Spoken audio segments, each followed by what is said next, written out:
watching it, rewatching it, and talking about it, so it is an honor to be here tonight and get to introduce you to the stars of the movie. Please welcome Alison, Brie, and Dave Franco.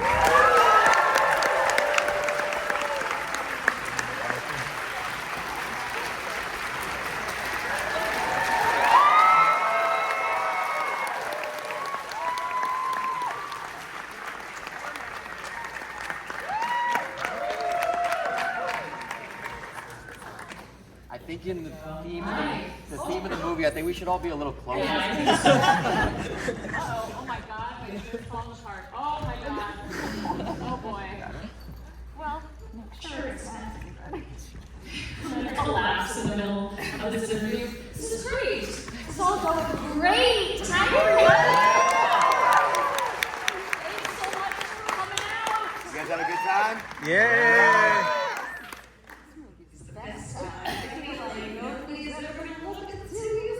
That as the highest possible praise. I have so many things that I want to ask you, and the first thing I want to start with is your director here, Michael Shanks, because this is one heck of an ambitious feature directorial debut. So two-part question for you both. How did you first meet him, and what is the first thing you saw in him that signaled to you, one, he could do this, and two, we would think you could hands with him?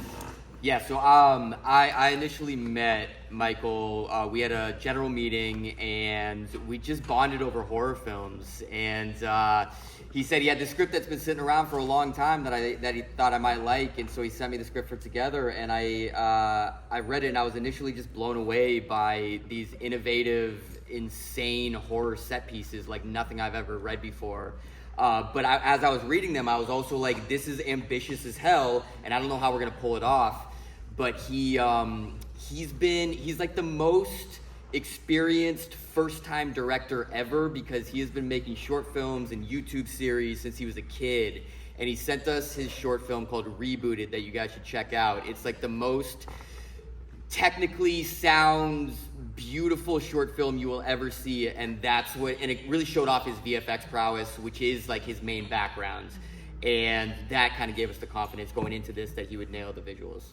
I'm not just saying this because I'm sitting here with you both now, but I think his short film Rebooted might be one of the best shorts I've ever seen in my entire life. We agree. We totally agree. Shorts are hard. We watch a lot of bad shorts. That one was so good and not at all totally similar to this, which was like, so it really was like a standalone showcase for his skills and VFX. Is my mic disproportionately? I have the mic of God, like the voice of God, and then he said, I really do visual effects.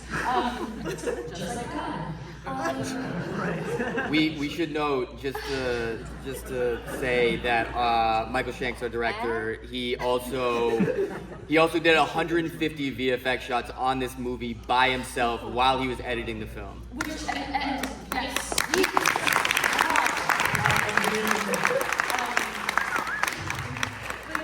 think that was another thing that gave us confidence in him, because early on, we realized the budget was going to be very small for this movie. We shot the movie in 21 days. It felt like, how would it be? It was a very ambitious shoot, and a big part of his promise as a director was also, and I can take on additional visual effects outside of, like, I think there were 14 shots that we paid a company, and I only say this because Shanks has been saying it in our Q&As, with that we paid a company $1 million to do 14 shots, and then Shanks did 150 for free.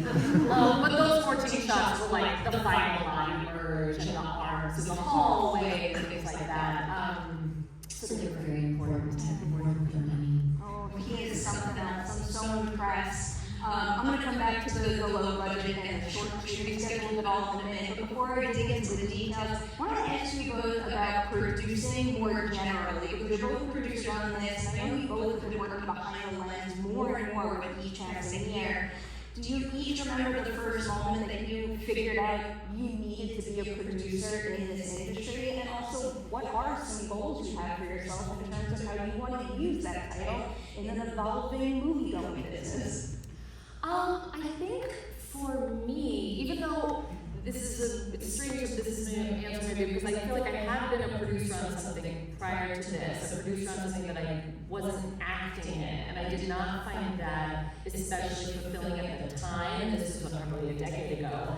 I feel like when I co-wrote Horse Girl with Jeff Vena, it's the first film that I had written, and I planned to star in it, and that was the first time I think I really felt passionately about, Jeff and I both were like, we will be producers on this movie because we didn't want, so much love was put into the writing of that project. We knew we were going to make the whole thing as a team with him directing and starring in it. It felt important that we be in all of the rooms that the conversations were happening in. And that is it was so interesting to learn that even a director could be shut out of a lot of those rooms if they're not also a producer on the project. And just creatively, when you're really excited about something and passionate about something, you want to be involved in all of those creative conversations, like just to have a hand in it artistically. But I also think in independent film, it can be helpful. As actors, we notoriously have very little power, so to be in those rooms can become very important. And then moving forward, on something like this, I think the goal shifts in terms of protecting our creator and those sorts of things, and being his advocate in rooms that he can't always be in, or be voices for him as a first-time filmmaker where we can come at it with some experience or trust from our financiers and kind of use those voices to protect his artistic vision. So that has been a cool evolution of that for me. My mic feels so weak now. I agree. Let's see. Oh my god. I don't want your mic. We can trade. Give me that one. I don't think you turned it on. I'm made to Well, project. that's the problem. Oh.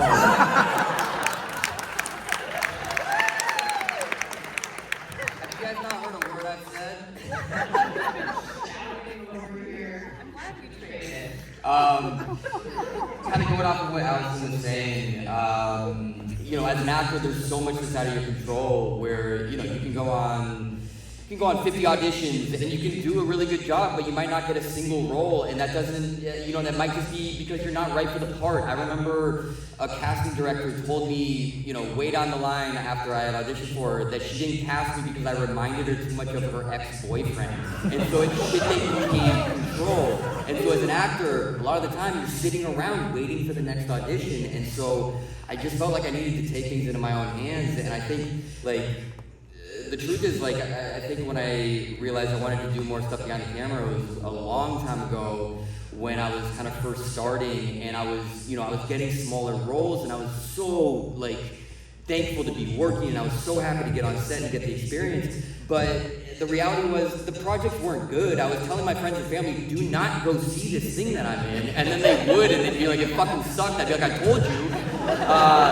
But me and a buddy who I grew up with, we started making skits for Funny or Die, which, that was kind of our film school. We started writing, acting, directing, editing these shorts, and the website, it was so popular at the time that if you had one that actually kind of had a skit that took off, more people could see it than if you did an independent film. And I just I just fell in love with the whole process, and I just wanted to be a part of every step. It was cool hearing that answer and where you started with those films, and now you're starring, you're producing, you're directing, and you're an Emmy nominee.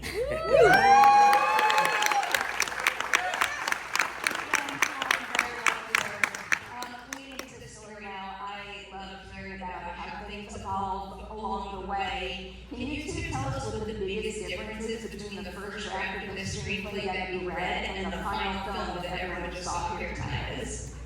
Honestly, not much. The set pieces, those were all there. Really, the main thing we worked on with our writer-director is my character. So he talks about how my character is very loosely based on him, and he calls it the dark shadow version of himself. This is what he fears people might think of him, but in the first draft, he was a little too hard on himself, and the character was just a fucking asshole. And so, really, we just kind of went in and just softened the edges so you could at least like understand where this guy is coming from, that it's stemming from like this trauma with his parents. And yes, he is making, you know, some wrong decisions. He's not the best guy in the world, but at least you know where it's coming from.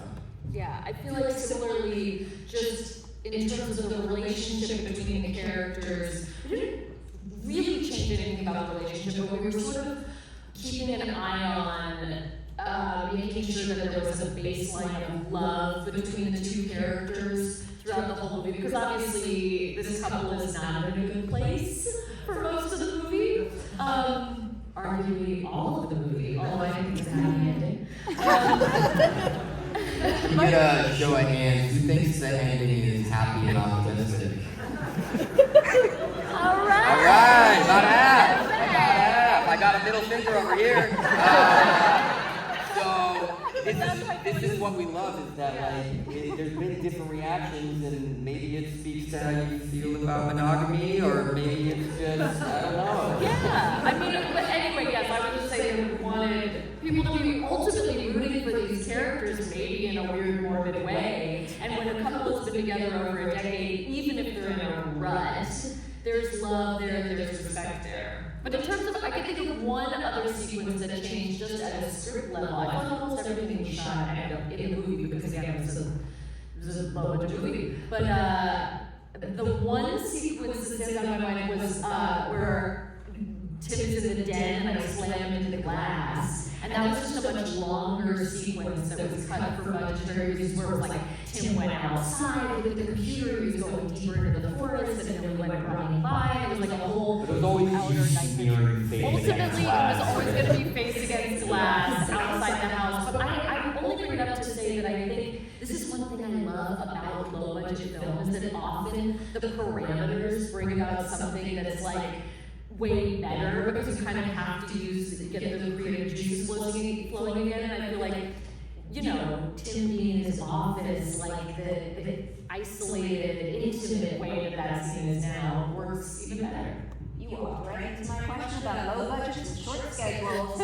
Can you each tell us something that we see in the final film that looks like it was made for $100 million? Like, the production value of your movie is truly through the roof. Can you tell us something that we see on the screen that looks like millions and millions of dollars, and tell us how you pulled it off with very little resources and very little time to film it? Go. Well, I was just gonna say, you want to talk about in the hallway, just the moments where you, teeing me up for my biggest moment of pride in this film, which is in the hallway sequence, during the first part of the hallway sequence, when it's just Tim coming down the hall, and you know, Davey lifts up his shirt and you see his stomach is also moving. It's sort of like a snake. I forget the word for the way that these animals move. Anyway, so while we were shooting that, Shanks was like, you know, I feel like before he pulls the shirt up, if his body is moving like that underneath, we would see the shirt moving.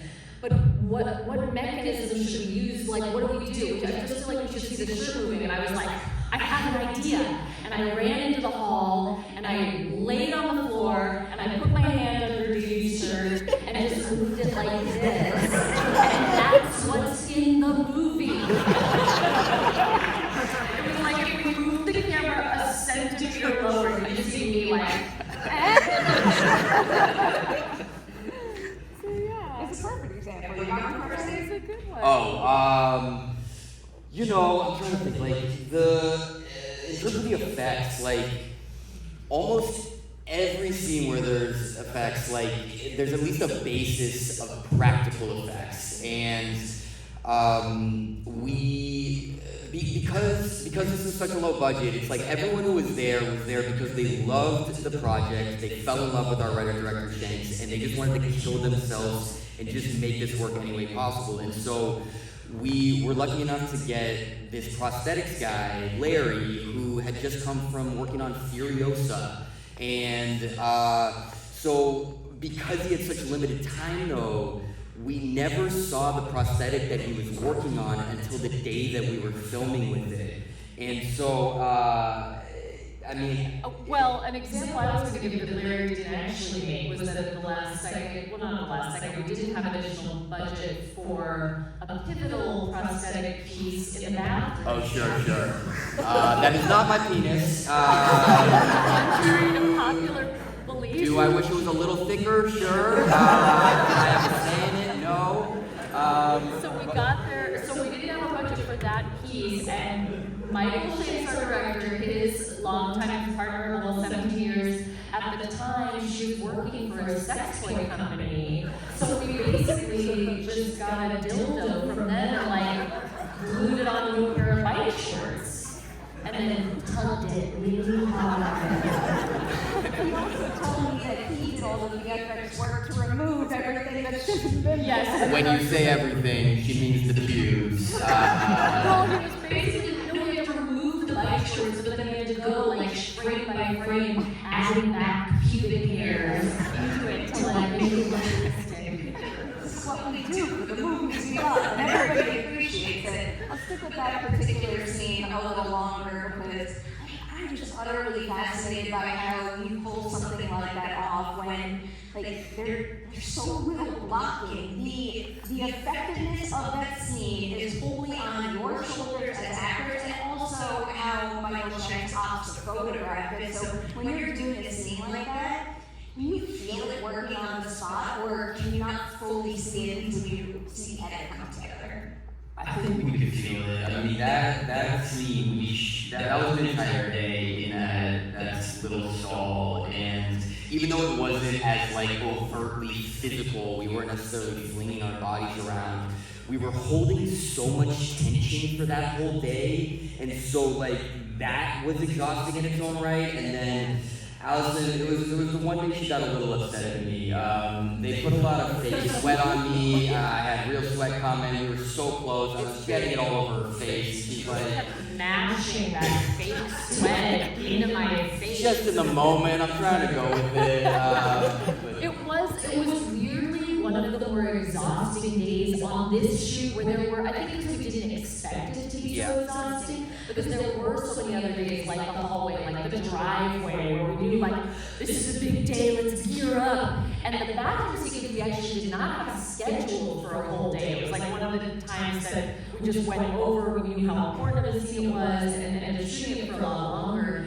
And that tension it just weighs on you, and it's indicative of this thing that we're playing throughout the movie in terms of the physicality, which is that like, it's within us, where the fight is within us, you know, and that scene sort of encapsulates all the tones that we're playing with in the movie. It's scary, it's romantic, it's funny, so it really was this needle threading that, like, not in a way that we were talking about that on set while we were shooting it, it was just like all of us at the end of that day were like, hey, unanimous, didn't see that coming. I will say though, pretty much every other scene I got pretty fucking beat up. Where that for me, that was kind of a cakewalk day compared to like the shower scene where I'm fully nude and my character's unconscious, flinging himself against these walls, and like because that's like no stunt double, no VFX in that scene. And because I'm unconscious, I can't brace myself. So that's literally me smashing my face against these porcelain walls as hard as I can, and it fucking hurt. But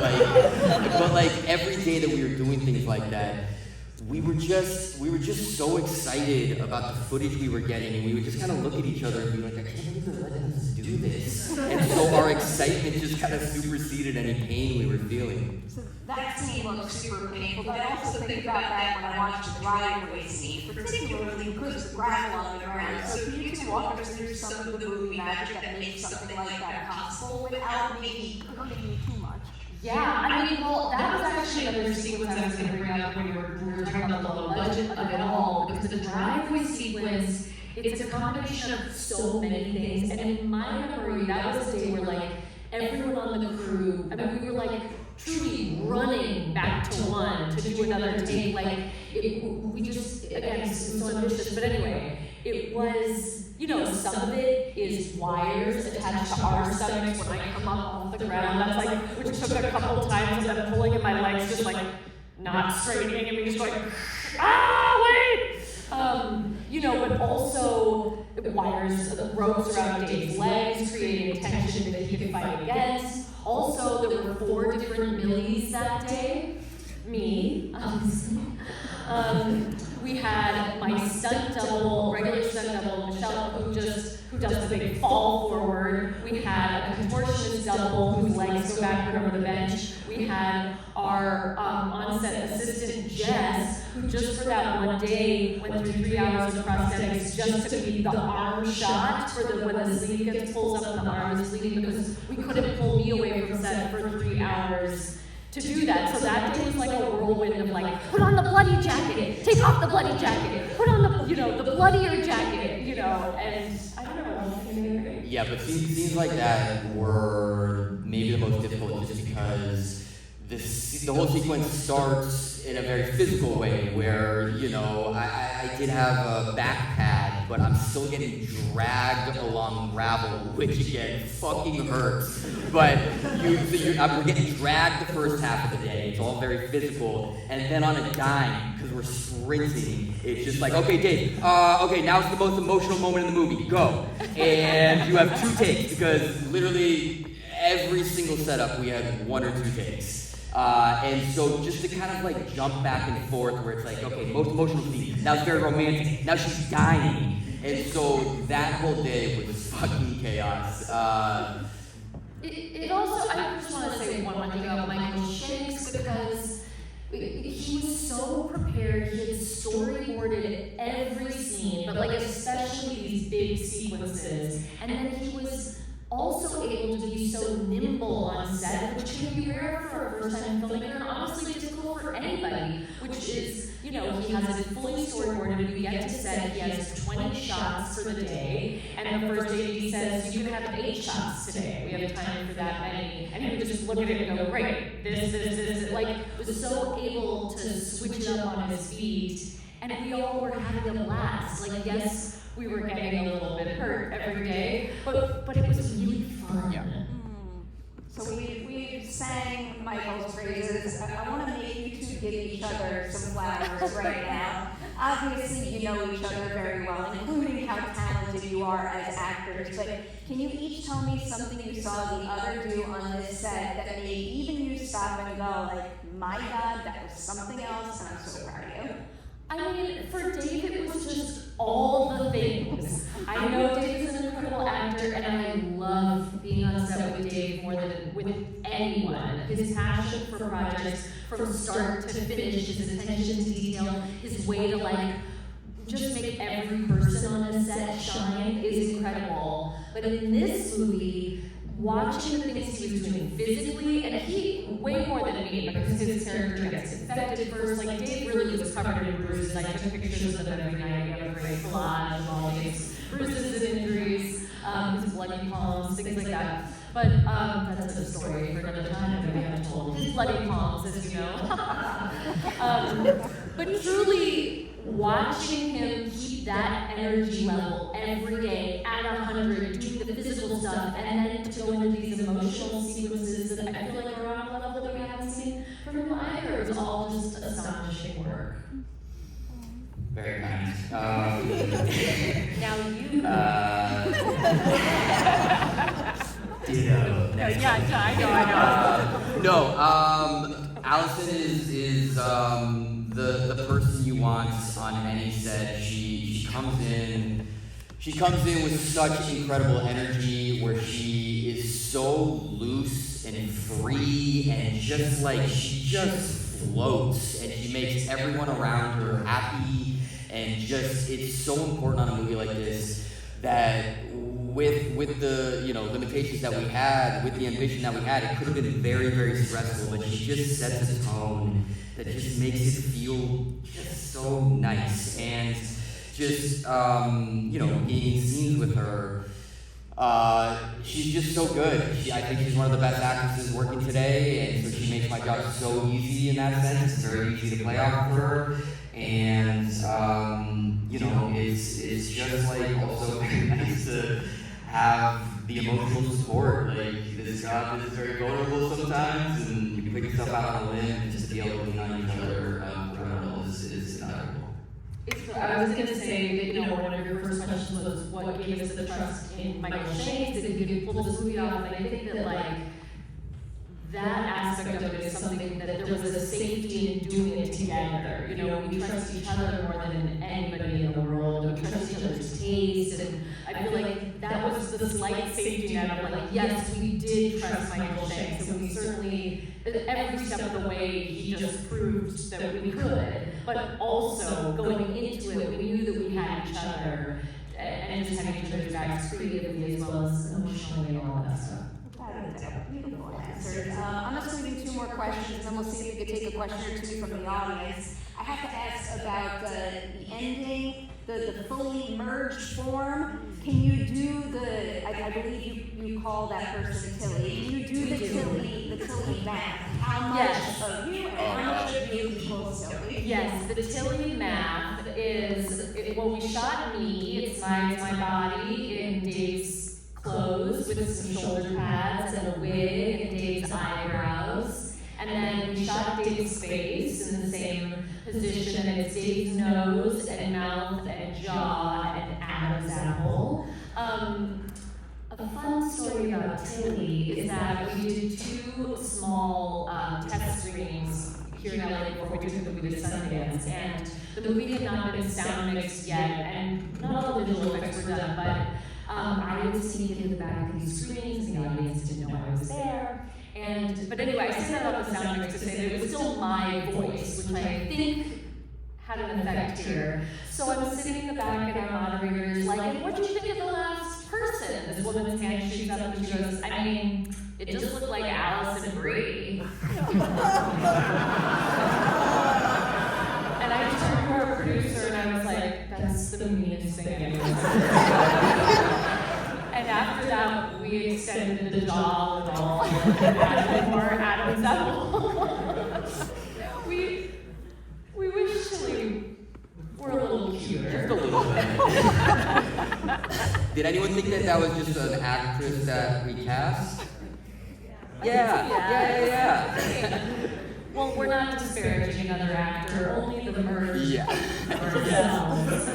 It's not an easy thing to pull off. For my own questions, I'm going to end with one of my favorite. A horror director recently put this in my brain, and I love it because I feel like there's many folks out there who look at scary movies and they're like, it's super scary and stressful to make them. And it might be, but he kept emphasizing how happy it made him to see his cast and crew have such joy on set while making this wild story come to life. Can each of you tell me the single moment of making together that brought you the most joy as an artist? That's an impossible question. That feels difficult. I mean, I don't know if this is most joy, but it's the thing that maybe sticks with me the most is, and we've told this story many times, but during the reciprocating saw scene, that day we were attached with a prosthetic for the entire day, and we could not leave each other's side for upwards of 10 hours. And we're both trying to not drink too much water to avoid frequent bathroom trips, but it happens. And so, we would go and drag the other one with us, and we've been together 13 and a half years, so we've seen that before, but we've never seen that while touching each other and looking into each other's eyes. And in that moment, we said out loud, we could not have made this movie with anyone else. And I, handed her some toilet paper, we went back to work. I think mine has to do with the hair scene. It's like every time we shot one of the big set pieces, we did leave the day feeling kind of giddy and like, that was awesome! And I think the hair scene was the first of the big set piece moments that we shot. And to add to the fun, our special effects guy made a bust of Dave. So we had a Dave puppet, just from like the chest up, in resting position. It sat around set all day like this. It had a couple handles that came out of the bottom so you could move its mouth and facial expressions. We all had a little fun with Dave that day. But I don't say this just to be crass. I just mean, it was things like that. I mean, that puppet is in one shot in this movie when the hair is being pulled out of the mouth. But like, on set, that's behind the scenes. You're like, ooh, this scene is gonna be freaky and scary. But we're here on set being like, this is so weird, this is so fun. That puppet is also on our director's office wall behind him for all of his Zoom meetings. Alright, let's see if we can get a question or two from the audience. I'm gonna loosely put over any hand that I don't pick, so right here first. What's your name and your question? Hi, my name is Madeline, and it's, okay, perfect cross-line to the hair. I have a phobia of clumps of hair. Seeing that was the scariest part. So, my question for you is, do you guys have any fears and phobias, and was there any in the movie that you had to kind of work with and come back, even though you're... Interesting. Okay, Madeline has confessed her fear of clumps of hair, and said that was a serious scene for her, and asked if we had any fears or phobias that we had to overcome while shooting this. My biggest fear is turbulence. Dave's biggest fear is turbulence. Didn't have to overcome that on this And one. we've established mine is scary movies. Kind of. We made a horror movie together called Rental, where the bad guy has this like very realistic mask and has a hammer. That's how he takes people out. And I kept the mask, and I had an ambition at one point of waking Alison up one night with the mask, standing over her with a hammer, and then I realized that's the only way we will get divorced. After we shot the rental, now we're just telling stories about a different Right. After we shot the rental, if you've seen the rental, this killer kills with just a hammer, like a regular hammer. And after we had finished the movie, Dave was out of town, and I was getting home late at night after being at a concert with friends, inebriated, and I walk up to the front door and there's just a hammer leaning against the door. And this was Dave's sign that if he had just scared me with that mask, yeah, you would have been gone, because I called you being like, how dare you fucking leave this? Are you doing this to me? But you know, it was like the handyman had been by that day. It's a household item, hammer, it's a household item, so everything was fine. Didn't answer your question at all. You know what, this is something I hate, is being wet and cold, and a weird surprise from this shoot was shooting the cave sequence when we first fall into the cave and we're like looking around. The cave was a set, and it's our only set. Everything except the shower that Dave was in was a set, and everything else was shot on location. And it was like our third last day of shooting, and we shot all the stuff actually outside, in the woods, in the rain. And it was like, oh, thank God, we're gonna be on a set to shoot the cave stuff. And then of course we got there, it was freezing fucking cold. This freezing water, just like, shit, the shivers were real. I'm such a baby. We have to act cold. But that was hard. And also, if anyone out there has not seen The Rental, please go home and watch it after this. Perfect double feature. Alright, let's see if we can get one more question. I'm gonna go with you right here. Hi, this is like a super lame question, but I know you said you had a contortionist. Yes. For the backbend scenes, did you do the backbends? The question is about the contortionist, and did I do the backbends? No. Well, so the contortionist is in two scenes. She just in that one shot in the driveway, legs going back over the bench. And basically the first half of the hallway scene, so she bends that deep back bend in the door, is the contortionist onto the ground, all that flipping around, and then that final back bend, we shot me coming out of it. So that was sort of as deep. I could get my yoga, I could get to like a good camel or like yoga and come out of that. We did end up shooting me two different ways. Like first approximating everything, like watching the contortionist and then trying as hard as I could to I'm like, is it deep as right? Does it look the same? Does that look the same? They had went down and went to the ground and tried to like approximate her movements. But then we have like 2.5 minutes of footage that like I keep hoping, or maybe not hoping, that they would release something that's like, what we basically did then is in the hallway, just have me sit, body fully still to get what would be my facial replacement for that scene, and just let me do a take of the whole sequence without moving my body at all. So it's just 2.5 minutes like, why is this happening? And that's in the film. I mean, and that's the face that's on the contortionist in that scene. I would like to see that footage as it exists. Also, that's a great question. Thank you so much for asking. We have to wrap this up tonight. I'm going to say huge congratulations to both of you. I love your work in general. I'm going to make whatever you want, but the fact that you are making high quality original horror and then putting in the work to support great voices in this space and then celebrating it with so many people, you two have been nonstop, and it really is making this a special release for them. So, congratulations. Thank you. And thank